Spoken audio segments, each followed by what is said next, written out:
aider à mettre en place la régie à Neuchâtel. Nous avons peut-être fait des erreurs, il y a des choses que nous n'avons peut-être pas comprises.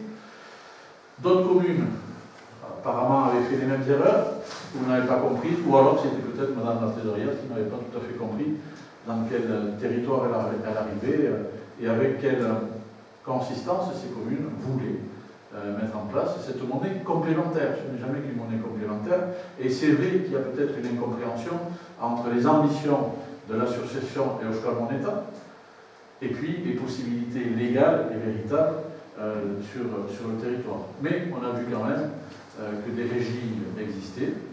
Nous avons pris cette délibération et je souhaite que cette délibération soit active de la façon la plus légale possible et technique. Voilà. Après, on verra comment on y arrivera. Mais aujourd'hui, par exemple, Ustaritz, qui fait partie de la même trésorerie, avait les mêmes difficultés. Asparem avec les mêmes difficultés. De façon un peu assez paradoxale, Bayonne n'avait pas du tout les mêmes difficultés. Et donc nous continuons ce travail avec la plus grande attention et nous ne demandons qu'à apprendre. Pas sûr, qu'à apprendre. Voilà. Donc normalement nous devrions en prendre pendant le mois de janvier, après avoir fait la demande d'une formation particulière d'accompagnement de Madame la Trésorière d'Asparem. Elle a certainement ses arguments, mais c'est incompréhensible. Il y a une règle applicable pour tous, et c'est la même, que ça passe dans certains territoires et pas sur l'autre. Donc elle a certainement ses arguments, c'est alors. Mais... Tout à fait. Mais on pourra comprendre nous aussi ce qu'elle veut vraiment pour que ça puisse arriver. Donc voilà. On va voter cette décision modificative numéro 4. Qui s'abstient, qui est contre, merci, 2 abstentions, 3 abstentions, excusez-moi, qui est contre, je vous remercie. La délibération numéro 4, c'est la délibération numéro 5, toujours à la demande de Madame la Trésorière. Donc nous demandons de créer une provision pour dépréciation de l'actif circulant sur donc, des créances douteuses. Alors je ne sais pas si vous vous souvenez, on passait... lorsque les gens ne pouvaient pas payer, du recours ne pouvaient plus payer certaines créances, on passait entre guillemets en perte et profit. Vous vous souvenez de ça? Voilà. Donc non, il faut passer une provision pour dépréciation d'actifs circulants pour ces créances douteuses, donc d'un montant de 56,63 € arrondi à 57 €. Et donc, on passe cette votation et on prend ça sous le couvert de nos dépenses imprévues. Observation, commentaire, question, vote, abstention, 3 contre, merci. Décision modificative numéro 1, c'est la délibération numéro 5 sur le budget l'OIGETA, qui est un budget annexe, je vous le rappelle. Là, c'est 5 €. La demande de la trésorerie à ce moment-là. On nous demande donc... ah oui, pardon, j'ai oublié de préciser que c'était aussi à la demande de Madame la Trésorière. Tout à fait. Une régularisation concernant la TVA qui concerne les centimes de 5 €. Je ne vais pas disserter sur les 5 €. C'est des arrondis de... Commentaires, observations, questions? Merci. Abstention? Merci. Opposition? Délibération numéro 6. Celle-là, je vais la lire. Je vais la lire parce que, écoutez, elle boucle la boucle et elle explique un tout petit peu où est-ce qu'on en est. Donc, Madame la Trésorière d'Asparem a engagé une procédure de mise en DB à l'encontre de la régisseuse de la régie d'avance de la LSH de la commune d'Aez pour non-respect de l'objet de la régie concernant les paiements suivants. Achat d'une carte cadeau à l'occasion du départ d'une stagiaire pour un montant de 500 €. Achat de produits d'entretien pour un montant de 17,06 €. Achat de café pour la mairie pour un montant de 16,1 € 1 centime. Alors vous avez 2 chapitres, et je vais vous lire les 2 chapitres, mais je pense que vous allez voir que les choses sont bien saisies. La commune a transmis les éléments de contexte ci-dessous au directeur départemental des finances publiques dans le cadre de cette république. Et je commence par le petit terme de cette procédure. J'ai dit quoi? Ouais. Merci. Ouais.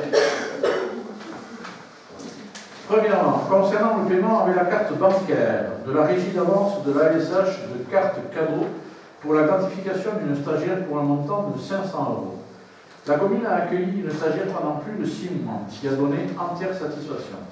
Pour la remercier de son implication dans la collectivité, le conseil municipal a décidé, je dis bien le conseil municipal, par une délibération que vous verrez un petit peu plus tard, a décidé de lui offrir un bon cadeau à l'occasion de son départ, ce qui a fait l'objet d'une délibération présentée après avoir eu l'aval de la trésorière par intérim d'Asparia à ce moment-là et votée à l'unanimité le 14 avril 2021.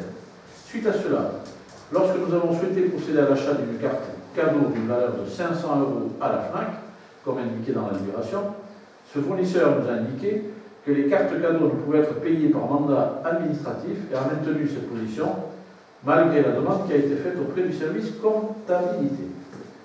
La responsable administrative et financière a donc contacté par téléphone la trésorière par intérim d'Asparia qui, à titre exceptionnel, et dans la mesure où une délibération dont elle avait pleinement connaissance avait été votée, a donné son accord oral pour l'utilisation de la carte bancaire de la régie d'avance de la SH pour payer cette dépense, chose qu'elle a ensuite réfutée par elle. Suite à cet accord, le directeur général des services de la commune a donc demandé à la régisseuse de la régie d'avance, la carte bancaire de la régie d'avance, afin de payer cette dépense. Cette dernière l'a ainsi transmise sur demande de l'autorité territoriale, qui a elle-même agi en accord avec ce qui avait été convenu avec la trésorière par intérim, en fonction à ce moment-là et à la délibération du 14 avril 2021. Ça, c'était pour ce qui concerne les 500 € et le remerciement symbolique, 6 mois. 6 mois où on n'a pas versé un salaire. C'était une stagiaire. D'accord? 6 mois durant laquelle la pandémie sévissait. Elle était là tous les jours et elle nous a donné de sacrés coups de main quand il a fallu convoquer, suivre, mettre en place les vaccinations, etc. En sachant que normalement elle devait être formée, mais qu'elle l'a fait aussi parce qu'elle était formée, elle est passée dans tous les services, etc. À titre anecdotique, elle est venue nous rendre une visite vendredi soir dernier pour la veillée de Noël, pour venir rencontrer ses collègues. Voilà. Et elle n'était pas du tout au courant de l'affaire. Elle n'était pas du tout au courant de l'affaire. Deuxièmement, concernant la dépense d'entretien, alors là, excusez-moi, c'est 17,06 € et le café pour la mairie de 16,01 €. Il s'agit de dépenses qui, effectivement, ne font pas partie des dépenses inscrites sur l'acte constitutif de registre. Tout à fait d'accord. Pour autant, elles étaient, jusqu'alors, tolérées dans la pratique et n'ont jamais fait l'objet d'un quelconque rejet de mandat dans le passé. Donc c'est une nouveauté. Mais il ne crois pas. Si les pratiques sont amenées à évoluer, et nous avons toujours su nous y adapter, nous regrettons de ne pas avoir été informés en amont de ce changement des pratiques en la matière, qui n'a fait l'objet d'aucune information de la part de la trésorerie, ni auprès de la régisseuse, ni auprès de l'autorité territoriale, avant l'engagement direct de cette mise en DB. Si tel avait été le cas, la collectivité qui demande parfois à la régisseuse, pour des raisons pratiques et économiques, d'effectuer les achats de café pour le compte de la mairie, lors des courses faites pour la LSH, aurait immédiatement cessé de le faire, afin qu'elle n'engage pas sa responsabilité. Aussi, la collectivité s'est positionnée en total désaccord avec les conclusions du rapport de la trésorière d'Asparia, selon lesquelles les 3 dépenses irrégulières ont été faites en méconnaissance du fonctionnement de la régie par la régisseuse, qui est un agent exemplaire dans la gestion de régie, particulièrement rigoureuse et responsable quant à ses fonctions et attributions. Elle a agi uniquement sur demande expresse de moi-même. Donc, j'en suis le responsable. À l'issue de l'instruction, parce qu'il y a eu enquête, instruction, je vous en passe les meilleurs, mais c'est tout à fait normal. À l'issue de l'instruction de cette demande et de mise en DB déclenchée par Madame la trésorière d'Asparia, et à l'appui de ces éléments, le directeur départemental des finances publiques, il a certainement que ça à faire, lui, a décidé de ne pas donner suite à la demande de mise en DB et de ne pas engager la responsabilité de la régisseuse. Je l'en remercie officiellement et publiquement aujourd'hui au sein de ce conseil municipal. Ça a dû le faire doucement. Bon, la procédure de mise en DB est abandonnée. Pour autant, c'est bien normal, la somme de 533,37 € doit faire l'objet d'une régularisation par la prise en charge de ces dépenses par la mairie. La prise en charge permettra en outre de reconstituer l'avance de la régisseuse. Le montant de la dépense sera prévu au compte 6718. Je vous demande donc de bien vouloir m'autoriser de procéder au recouvrement. Voilà. Bon, des questions, des observations? Question juste par rapport à la mise en DB concrètement. Oui. C'est un technique comptable. C'est pas le technique comptable, c'est la trésorière qui signale des irrégularités sur la résidence, en l'occurrence. Ça veut dire ça La mise en DB, c'est ça. Nous, on a. C'est le signalement. Voilà, c'est le signalement. D'accord. D'accord. Donc, suite à ça, donc on a, les services ont répondu, alors, il y a eu des pièces, etc., il y a eu des enquêtes, etc. Et donc, ça a été soumis au directeur départemental de l'éducation qui a tranché l'affaire. Voilà. Qui a dit, laissez comme ça. Je pense aussi que vu la somme et les circonstances, il a décidé donc d'abandonner, de rejeter cette irrégularité en nous demandant uniquement de passer ses dépenses sur le compte 6718. Voilà. Donc ce qui techniquement revient exactement au même, on grille juste une étape, parce que s'il avait été au bout de la mise en DB, il mettait en cause la responsabilité de la régisseuse et lui demandait de rembourser les 533,37 € qu'elle aurait dû rembourser. Et une fois qu'elle aurait eu remboursé, parce que le DB était prononcé, donc il n'y avait pas le choix, il fallait qu'elle les rembourse. Une fois qu'elle les aurait remboursées, le conseil municipal avait à nouveau la possibilité de revenir avec ces éléments explicatifs-là et de dire non, attendez, on a déjà délibéré, on prend cette dépense à notre compte, elle est normale, elle fait partie des choses qui sont instituées au sein de la collectivité, et il n'y a pas de problème. Et là, au vu de ces éléments, et pour voir ce que ça représente en termes sur le budget de la commune, il y a eu un abandon complet de la procédure par rapport à la régisseuse, et comme la trésorière d'Asparin souhaitait absolument que le compte soit recrédité, et qu'elle ne voulait pas le faire sans une autre délibération du conseil municipal, on a beau lui expliquer que ça avait déjà été pris avant. Ce soir, il vous est proposé de revoter cette délibération. Concrètement, si on votait par cette délibération, la suite la suite, c'est qu'après, derrière, si techniquement elle n'accepte pas de recréditer le compte de la régisseuse, elle bloque le budget. Elle bloque le budget de la collectivité. Parce que derrière, il va y avoir une irrégularité qui n'est pas soldée. Cette irrégularité entraîne l'impossibilité du vote du compte administratif. Qui dit pas de vote du compte administratif, dit pas de vote du BP. Et là, après, c'est un bras de fer avec arbitrage préfecture, comme on fait. C'est une très bonne question, monsieur Lavatara. Si on a amené à durer pendant 2 ans comme ça peut être un levier d'action, concrètement. Parce que si elle nous bloque c'est pour ça que je vous dis que c'est une très bonne question. Si elle nous bloque un budget pour 5 € de café, donc vraiment, je pense qu'elle a changé de poste. Franchement, ça sera mis quand les gens s'intéresseront au sujet et que c'est une personne, parce que je ne sais pas quel argument elle pourra mettre sur la table. Mais si elle dit noir et que son collègue dit blanche à côté, elle ne pourra pas faire appuyer le votant sur la collectivité dans le sens état. Ça, c'est sûr. Sur les collectivités. Sur plusieurs collectivités. Mais bon, j'espère qu'on va pas être amené à arriver à ça. Non, mais en janvier, je pense qu'on comprendra que les choses. La remarque de M. Lavatara est très intéressante. J'aimerais même qu'elle soit consignée dans le compte rendu, parce que ça montre l'absurdité de la chose. Excusez-moi. Voilà, donc je vous demande en toute sincérité de voter pour ne pas que notre budget soit bloqué. Voilà, d'autres commentaires? Des uns, des autres? Voilà, et là, vous voyez que là c'est pour un paquet de café. Alors ça montre quoi? Ça montre qu'au moins, les choses sont rigoureusement tenues, contrôlées. Oui, c'est D'accord. sûrement, hein, Oui, oui, ça peut être inquiétant sur d'autres aspects.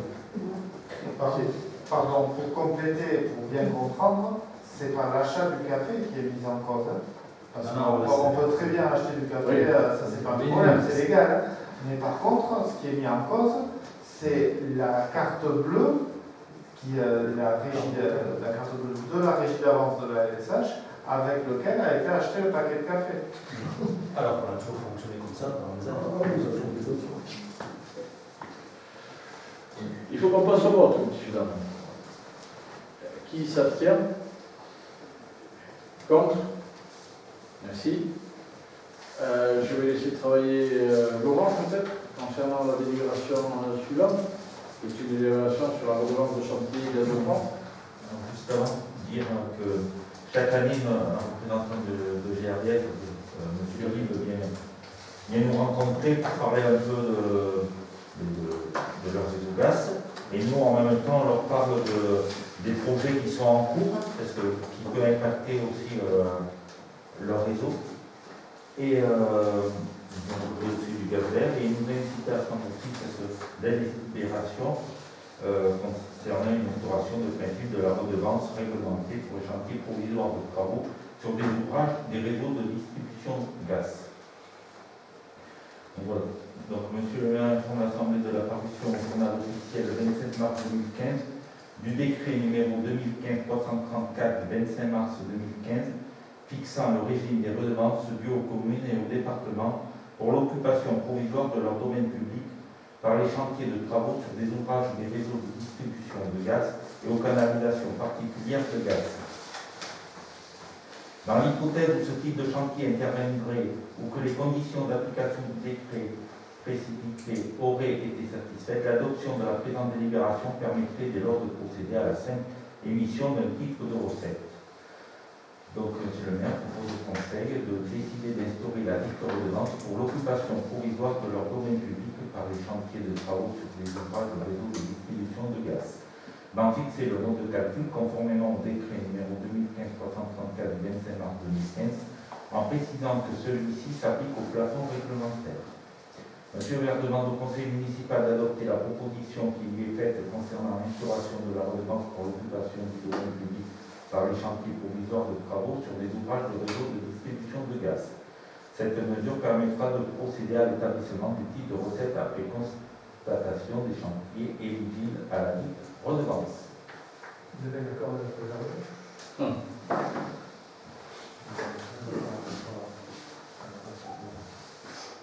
Alors, il faut savoir aussi que ce décret dit aussi que les travaux d'Enedis aussi peuvent être pris en compte et compagnie, mais comme pour les tranchées dans les travaux, chacun sa tranchée, chacun son réseau, chacun son...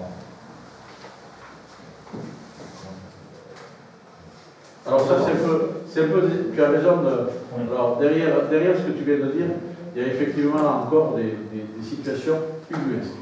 Et excusez-moi de le dire comme ça, on n'arrive pas à coordonner, à planifier les travaux sur le bord. Alors il y a plein de raisons pour ça. Mais il y a parfois des choses qui nous impactent un tout petit peu. Vous avez peut-être vu sur la route de Roche-Talapia qu'on a percé d'un côté, percé de l'autre, alors on va faire, ça travaille tout le monde. Mais un coup c'est pour la fibre, et une semaine après c'est pour la flotte. Et encore sur la Roche-Talapia, il y a eu le département qui a passé pour la fibre. Après, on a eu 3 autres demandes pour les opérateurs c'est-à-dire que, au lieu de, en plus dans un système technique qui était assez bien fait, parce qu'ils ouvraient, ils gravillonnaient, puis ils faisaient la bronze et le béton, la tombe qui passait par derrière. Et après, on a eu Action, on a eu plein d'autres Bouygues, on a eu qui voudraient passer pareil. Donc on pourrait avoir une tranchée, une autre tranchée, une autre tranchée, une autre tranchée. Au lieu d'avoir fait une tranchée, d'avoir passé 12 trous au lieu de 6. C'est-à-dire que toi, tu regardes quand on n'a pas les informations sur des réseaux différents. Oui. Mais là, on n'arrive même pas à les coordonner Sur le même réseau. fibre. Ouais, parce que c'est pas les mêmes. Ouais. Voilà. Mais on a eu le problème aussi à RK quand même, où à RK, il y avait le branchement d'eau, le branchement électrique. Enfin, il a fallu 3 interventions, 3 tranchées.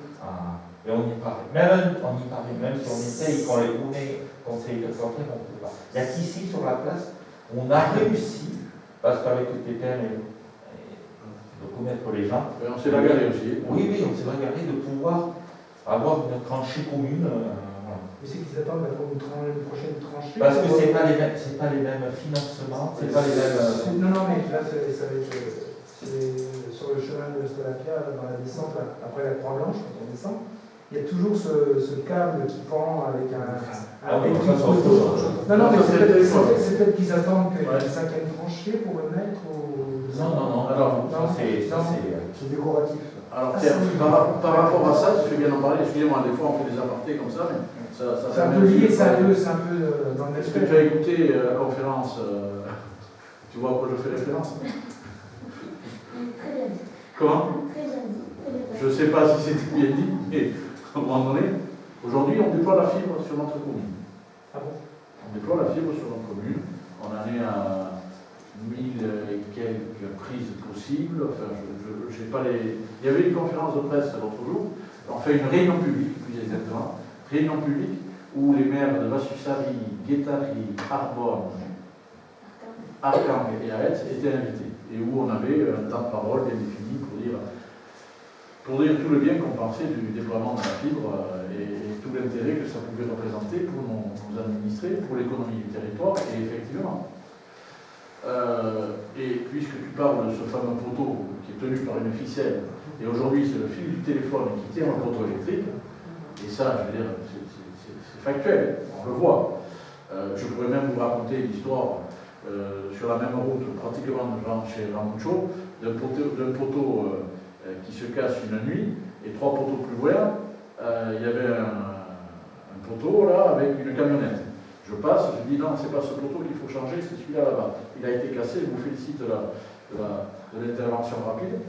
Mais il dit non, mais on ne vient pas pour le poteau cassé. Évidemment, vous comprenez pourquoi. Mais on vient pour changer ce poteau. Je dis oui, mais c'est celui-là qui est cassé. Ah oui, mais moi, dans l'ordre de mission, c'est ce poteau que je dois changer. Et vous allez le changer, l'autre. Mais l'autre, on ne touche pas. Mais attendez, dans quel monde on vit là? C'est l'autre poteau qui est pété, celui-là il tient, vous allez me changer celui-là. Ah oui, mais c'est comme ça. Et oui, effectivement, il a fallu attendre, ils ont changé le poteau qui tenait, il a fallu attendre 4-5 mois pour voir arriver l'autre poteau changé. Donc ce que tu dis sur le fil du téléphone, c'est très costaud celui-là. Oui. Alors celui-là, il est très très costaud parce qu'il arrive à tenir bien tous les poteaux. Là, maintenant, c'est plus les poteaux qui tiennent les fils, c'est les fils qui tiennent les poteaux. Et par-dessus, on a fait poser la fibre. C'est bien ça? On n'a pas touché le poteau cassé, on est passé dessus. Oui, d'accord. Non, n'essaie pas de te défendre. Enfin, l'intervention que j'ai eue l'autre jour, une fois, j'ai dit tout le bien que je pensais, on va dire, du déploiement de ces réseaux. J'ai dit, écoutez, c'est très bien de déployer des réseaux. Par contre, il va falloir s'attaquer un tout petit peu aux infrastructures qui supportent ces réseaux. Parce qu'on a de la chance, là. Le fil de téléphone est tellement costaud qu'il soutient les poteaux. Mais le fil de la fibre, lui, ça m'étonnerait qu'il soit aussi costaud qui permet de soutenir un poteau. Or, le jour où tout le monde sera fibré et que la fibre, les poteaux ils seront tombés et qu'elle aura pété, là, il n'y a plus personne qui aura quoi que ce soit à la maison. Et là, on sera en carafe. Excusez-moi de le dire comme ça, mais je pense qu'on aura un vrai problème parce qu'on sait que la fibre optique est d'une fragilité bien supérieure à la fibre cuivre qui soutient ces poteaux. Donc aujourd'hui, il y a un développement de réseau sur des infrastructures qui sont défaillantes. Et demain, quand ces infrastructures vont s'écrouler, alors qu'aujourd'hui on a un réseau qui tient plus ou moins, puisqu'il continue, eh bien on va avoir des réseaux qui vont aussi s'écrouler parce que la fibre elle aura pété. Donc excusez-moi, c'était ma petite intervention. C'est bien ça, voilà. Je ne sais pas si elle a été bien entendue. En tout cas, ce n'était pas le sujet de la réunion. Tout le monde a fait comme s'ils n'avaient pas entendu. On a mis la tête dans le sable et puis on va passer à la prochaine. C'est un peu ça? Non, tu ne peux pas le dire. Au revoir, merci.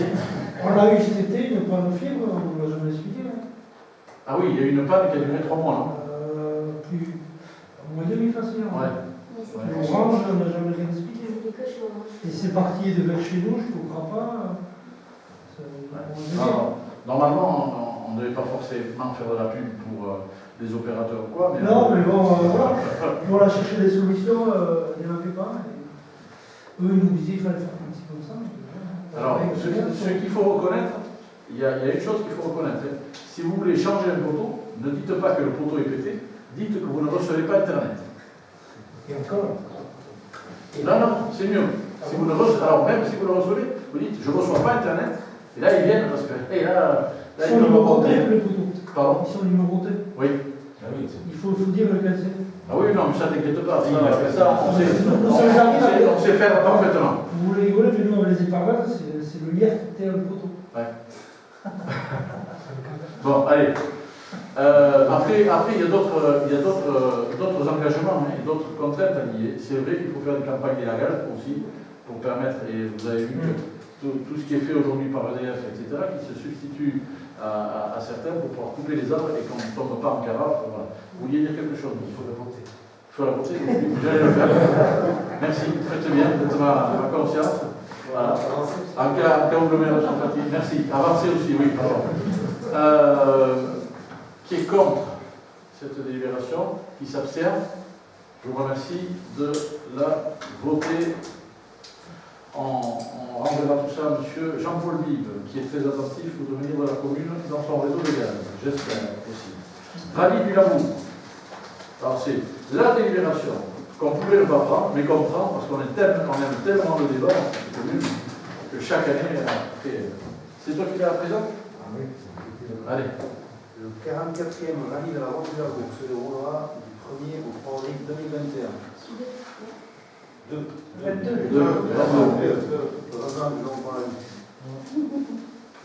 Afin de préparer l'épreuve du dimanche 3 avril, les organisateurs de la montagne sont rencontrés sur la communauté, sur le chemin Kibia, et le parcours Crapa jusqu'à la ville de Saint-Pé-sur-Nivelle. Pour information, comme lors des tracés 2018 et 2019, et comme 2020 et 2021, nous n'avons pas vu de rallye, à cause de pandémie, le rallye passera en liaison le samedi 2 avril sur les routes départementales, traversant ainsi le centre-bourg d'Aetz. Je vous rappelle que tous les travaux de circulation, de fléchage, de prévention de communication seront effectués par les organisateurs, notamment sur les zones proches d'habitation. Ils devront notamment communiquer en amont avec les véhicules concernés directement par cette manifestation, leur détailler les modalités techniques selon lesquelles ils pourront rejoindre ou quitter leur domicile durant l'épreuve, aménager les obstacles et barrières de protection visant à ralentir et à sécuriser le passage à proximité des habitations ou des lieux d'activité, effectuer un état des lieux détaillé avec un représentant de la municipalité de tout le tracé sur notre territoire avant et après le passage de la manifestation et effectuer la remise en état nécessaire le cas échéant. Ensuite, l'interdiction de circulation et de stationnement le long du circuit de l'épreuve chronométrée le dimanche 3 avril. Les organisateurs souhaiteraient disposer de l'autorisation de se déplacer au parcours Crapa par un véhicule de roues en amont et en aval du rallye pour mettre en place la sécurisation et le fléchage du site.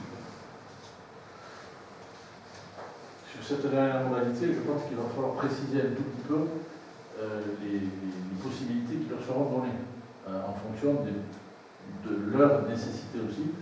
En gros, je ne voudrais pas qu'à un moment donné, on ait des entraînements qui se déroulent sur le site, alors qu'on pourrait justifier d'un déplacement de panneaux. Tu vois ce que je veux dire? Je ne voudrais pas qu'il y ait des entraînements, je veux que l'objet là soit véritablement respecté. Les entraînements? Oui, il y a parfois en amont de la course, des gens qui venaient s'entraîner sur les pistes. Alors, c'est pas de l'entraînement, c'est des reconnaissances. Oui. Sur le week-end reconnaissance, ils coupent des trucs gênants.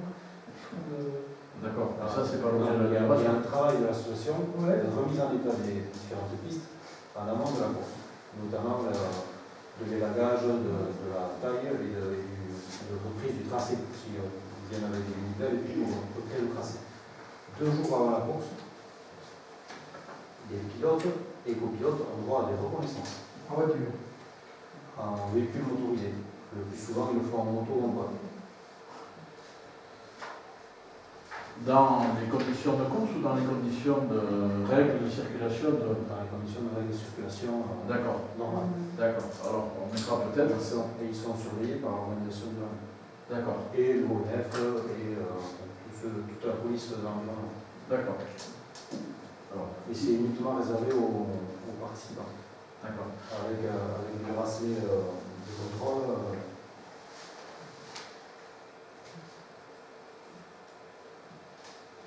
Donc, Ça, c'est le règlement FFSA. oui, oui.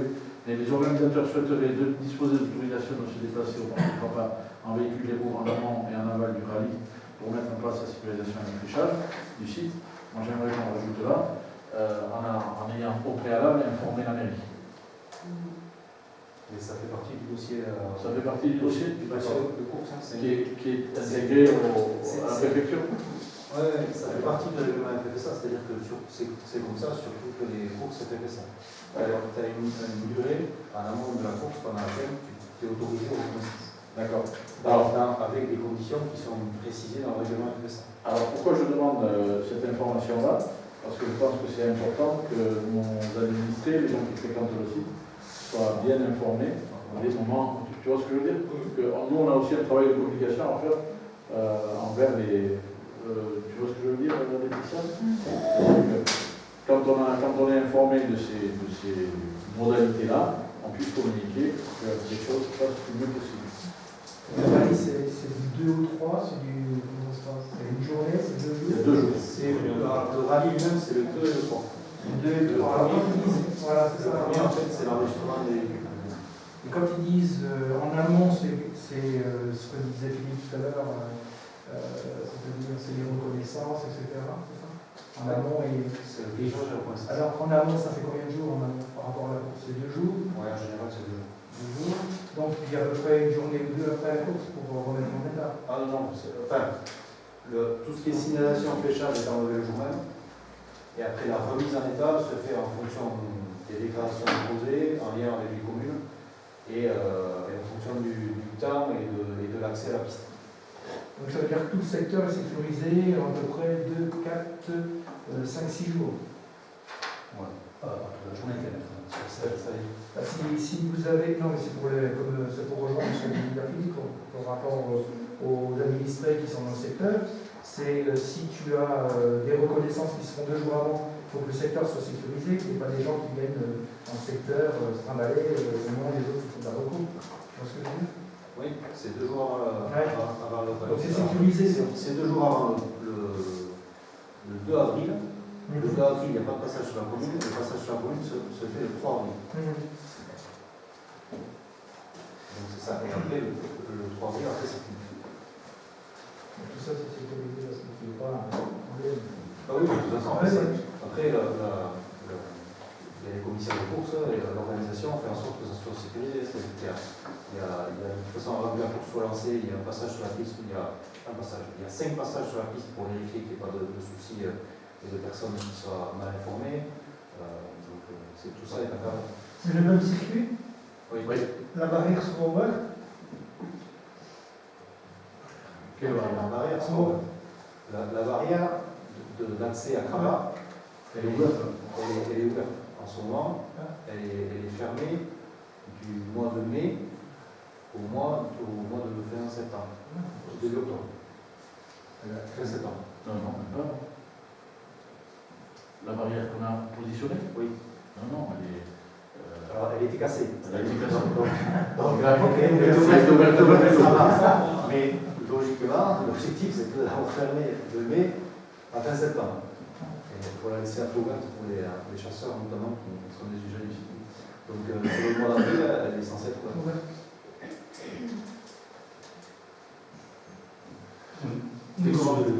Sur le sujet, juste, on va rester sur le positionnement, on va voter contre parce qu'on verrait vraiment d'un bon oeil une convention avec tout ce planning que tu dis en jour, même si c'est stipulé sur le dossier, on peut passer à travers. Une convention signée en amont, mettons 10 jours avant, où ils nous disent noir sur blanc, mais les essais vont commencer à telle date, le jour J, et on peut communiquer par rapport aux administrés plus clairement. Et je ne vois pas qu'est-ce que ça changerait ou dérangerait de mettre une convention sur le sujet.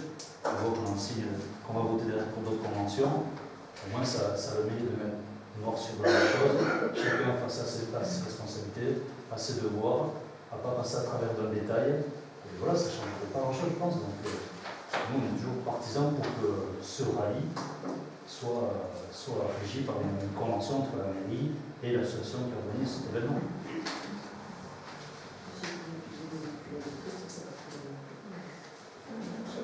Bien, vous avez entendu.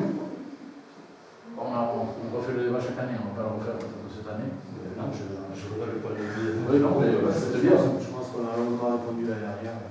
Oui, mais bien sûr, mais après je vois qu'il y a quand même des questionnements, il y a une question de sécurité aussi, même si ça fait partie du dossier qui doit présenter pour être validé, l'histoire des 2 jours en amont, je pense que pas vraiment du tout à ça, il est au courant, et encore moins c'est l'État. Si c'était marqué sur une petite convention plus synthétique par rapport au dossier qui doit être assez épais, on ne passerait pas de travail. On pourrait communiquer dans ce sens. C'est pas parce qu'on va formaliser une convention que ça donnera plus d'informations de l'État. C'est 2 choses Ah, différentes. mais toi tu passeras pas à travers et on pourra communiquer. Non, mais Les services On n'est jamais passé au travers. Ce fonctionnement il existe depuis toujours et sur toutes les épreuves qu'on a fait. Je pense que beaucoup d'États n'ont pas l'information que les 2 jours avant, ils venaient s'entraîner. Ils ne viennent pas reconnaissance. Ils ne viennent pas s'entraîner. C'est pareil. Ils viennent Tu fais une reconnaissance sur la piste, comment aller. Tu fais un petit entraînement, tu ne vas pas à la même vitesse, mais tu vas les passages, c'est un peu pareil. Un entraînement, tu fais pas. C'est un entraînement. Mais c'est pareil. Ce que je veux préciser, c'est qu'il ne faut pas de l'entraînement en conditions réelles. Ils viennent effectivement reconnaître la piste, regarder dans quel état elle est. Et il y en a qui le font même en vélo électrique aujourd'hui. Voilà, c'est pas de l'entraînement. C'est pas comme quelqu'un qui va s'entraîner. Je sais pas, T'es pas sur place pour vérifier à quelle vitesse il passe. Ouais, mais c'est justement tout le problème qu'il y a. Si tu as un accident là, Je vais te parler de mon cas personnel encore. Quand il passait derrière chez moi, j'en ai vu passer des jours avant pour la reconnaissance, il ne passait pas à 10 km/h. Parce que s'il voit une personne, les gars ils s'éclatent un peu aussi. Qu'est-ce que ça veut dire maintenant? Les gars, tu n'es pas derrière pour voir s'ils respectent la vitesse. Ils peuvent faire ça, mais pour autant, des fois, ils doivent s'entraîner un peu à vitesse réelle, mais la reconnaissance, certes, mais après, ils augmentent le. Une convention ne changera rien. À un moment donné, il ne faut pas. Mais justement, ça ne change rien. Au moins, ça met noir sur blanc les choses, elles sont. Les devoirs de chacun. Les choses, elles sont noir sur blanc. Alors, on va refaire le débat si vous voulez. Les choses, elles sont noir sur blanc. Et ce n'est pas parce que nous, qui n'en avons pas l'autorité, on va vouloir mettre en place une convention qu'on ne pourra pas faire respecter parce qu'on n'en a pas l'autorité, que ça va améliorer les choses. Si. On peut demander. Non, mais la demande, leur demander, la réponse sera favorable. Mais si vous voulez, on fait venir, ça ne dérange pas, il me l'a proposé la semaine dernière, on fait venir le président de la Côte et il vous expliquera qui a autorité pour faire ça. Il vous expliquera les choses, les éléments qui leur sont demandés dans le cadre de la réglementation FFSA, dans le cadre du rapport qu'ils ont avec la sous-préfecture, et quels moyens de police ils mettent en place, et les uns et les autres, pour faire respecter les conditions apaisées et sereines de déroulement du rallye. Et ce n'est pas à la commune d'Aes de faire ça. C'est à la gendarmerie. Il n'y a pas qu'une question de police dans ce que je dis. C'est qu'en 2022, on sait que le 27 mars, ils seront en cravate. Et nous, la semaine avant, on peut envoyer sur les réseaux, dire aux Aestar, rappel, à partir de tel jour. C'est exactement ce qu'on a dit. C'est ce qu'on vient de dire. Oui, mais c'est pas non, tu parles de police. Tu parles de la gendarmerie. C'est pas le but non plus recherché unique par la convention. J'ai bien dit tout à l'heure, il ne faut pas confondre les choses. Je suis tout à fait d'accord pour qu'on puisse communiquer vis-à-vis des Aestar, mais ce n'est pas une convention signée avec l'association qui fera la communication auprès des Aestar. Qu'on fasse de la communication auprès des Aestar, bien entendu, les éléments d'information qui sont à disposition de qui voudra faire de la communication, ça n'y a aucun problème, mais ce n'est pas parce qu'on va faire une convention qu'on va mieux communiquer. C'est 2 choses différentes. Moi, je suis pas d'accord. Si chaque année, en second amont, la convention met des dates, des créneaux ouverts, et qu'on va mieux communiquer. On les a les dates et les créneaux. Oui, mais toi, tu fais ça, mais pas tout le monde. C'est pas moi qui les ai. Tu dis on les a. Mais on les a, quand je dis on les a, on les a reçus par courrier.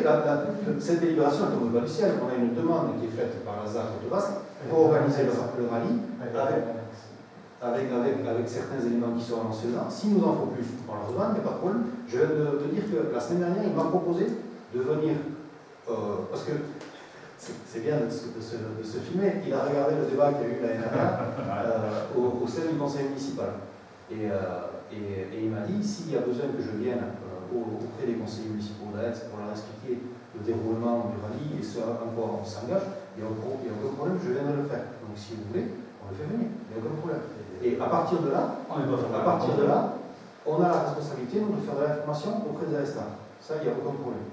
Mais maintenant, on n'a pas la responsabilité, et il ne faut surtout pas qu'on prenne la responsabilité au travers d'une convention de faire en sorte que les motos elles roulent moins vite, que les voitures qui passent elles roulent moins vite, qu'ils soient plus sympas, ou qu'ils soient ceci ou cela. Ça, on n'a pas ni d'autorité ni de pouvoir de police pour le faire. C'est pas notre rôle. C'est pas le sens de mon propos. Mais on va s'arranger à ça, mais qui est du concret, tel jour, des créneaux, voilà. Ça, on les a, il n'y a aucun problème. Ça, on les a, il n'y a aucun problème. Et quand je dis ça fait partie du dossier, c'est parce qu'à un moment donné, c'est un dossier qui est présenté en sous-préfecture, donc c'est pas du vent. C'est un dossier, on ne peut pas faire rouler des trucs comme ça dans les forêts, comme ça, c'est un dossier qui est présenté en sous-préfecture et donc qui reçoit l'accord et l'arrêté de la sous-préfecture pour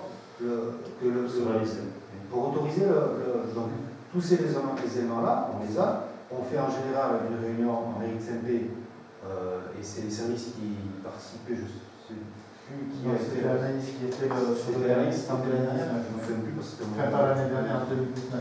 Voilà, il y a toujours un technicien de la commune d'Aix qui va, et il y a l'ONF, la sous-préfecture, il y a tous les représentants et si on a besoin de plus d'informations, on peut le demander sans aucun problème. Mais une convention ne règle pas du tout les éléments dont on parle. Je dis ça. Bien, est-ce qu'on peut voter, messieurs, dames? Alors, qui s'abstient? Qui contre? Merci. Et on passe à la délibération numéro 9, qui est celle du fonds de concours, qui nous obligeait à délibérer ce jour, suite au conseil communautaire de samedi dernier. Donc, vu le code général des collectivités territoriales, vu le règlement d'attribution des fonds de concours de la communauté d'agglomération à ses communes membres adopté par la délibération du conseil communautaire le 28 septembre 2019, vu la délibération du conseil communautaire en date du 18 décembre 2021, par laquelle la communauté d'agglomération Pays Basque a attribué un fonds de concours projet structurant de 61 000 € pour le projet d'aménagement de la place de la Brocante et ses abords suite à la demande formulée par la commune. Considérant que le versement d'un fonds de concours nécessite la délibération concordante de la commune et de la communauté d'agglomération, je vous invite à approuver l'attribution par la communauté d'agglomération d'un fonds de concours projet structurant de 61 000 € pour le projet d'aménagement de la place de la Brocante et ses abords. La convention d'attribution du fonds de concours avait été jointe à la délibération, pas du tout. Oui, d'accord. Donc vous avez pu voir quels étaient le contenu de cette convention d'attribution, les montants du fonds de concours par rapport aux travaux envisagés, et je dis bien que je ne parle que d'un estimatif ici, y compris dans ce qu'on verra plus tard, les subventions des ETR, etc., qui seront demandées. Vous avez vu les modalités de paiement, la publicité, les engagements que nous obligeons par convention en termes de publicité, et la durée de validité de cette convention de 36 mois à compter de la signature. Ça tombe bien, c'est un projet qu'on aimerait bien voir finalisé avant les 36 mois. 36 mois, ça fait beaucoup quand même, hein. Ça fait 3 ans, d'accord? Et on souhaiterait peut-être certainement que ce projet puisse voir le jour de l'année prochaine. Vous verrez qu'il y a d'autres délibérations ce soir concernant ce projet place de la Brocante. La 10e, la 11e et la 12e participent complètement à la mise en place de ce projet important, défini comme un projet structurant. Voilà, des questions? Observation? Je passe au vote. Donc, qui est contre le fait que la communauté d'agglomération nous reverse un fonds de concours de 61 000 €? Merci. Qui s'abstient? Merci. Et qui est pour tous les autres. Demande DETR. Demande DETR, DSIL 2022, place de la Brocante. Je te laisse. Alors, qui veut la présenter? Alors, c'est une délibération classique. Ne vous battez pas. Allez, vas-y. Donc, dans le cadre de ce projet, le conseil municipal doit statuer sur une demande de subvention au titre de la dotation des équipements ruraux. Voilà, vous avez devant vous naturellement un plan de financement prévisionnel, je le répète bien pour prévisionnel, pour faire cette demande. Et vous verrez que la suivante, c'est copie conforme au niveau des chiffres, avec une demande qui sera faite au département. Donc, que ce soit le fonds de concours, la demande DETR et de la SDIL et celle du département, permettra, en fonction des montants alloués, d'avoir un financement qui sera moindre pour la commune sur ce projet. Voilà. Donc vous avez le tableau dépenses-recettes, en prévision. On est véritablement sur du prévisionnel hors taxe. D'accord? Observation, question? Et il disait bien le petit astérix, la répartition des financements donc, sera ajustée en fonction du retour des demandes. Évidemment, parce qu'on peut demander jusqu'à 40%, mais on n'a pas toujours 40%. On peut avoir 30, on peut avoir 35, on peut avoir 20, on peut avoir 25, etc. Voilà. Donc l'objet de la déclaration, c'est autour des maires à faire cette demande de subvention. Observation, question? Je vous laisse le temps de débattre, mais il y a une observation, une question, monsieur madame Martin-Trouillard? Non? Non? Parfait, on passe au vote. Qui est contre? Merci. Qui s'abstient? Je vous remercie. La même délibération, excusez-moi, la même, mais concernant le conseil départemental. Donc on reprend les mêmes et on recommence. On est sur les mêmes sommes, on est sur les mêmes contenus. Et là, on va sur le département, sachant que le département est un partenaire aussi fidèle et accompagne notre projet. Je peux en profiter peut-être à ce moment-là pour parler. Alors, non, je vais laisser le débat s'opérer sur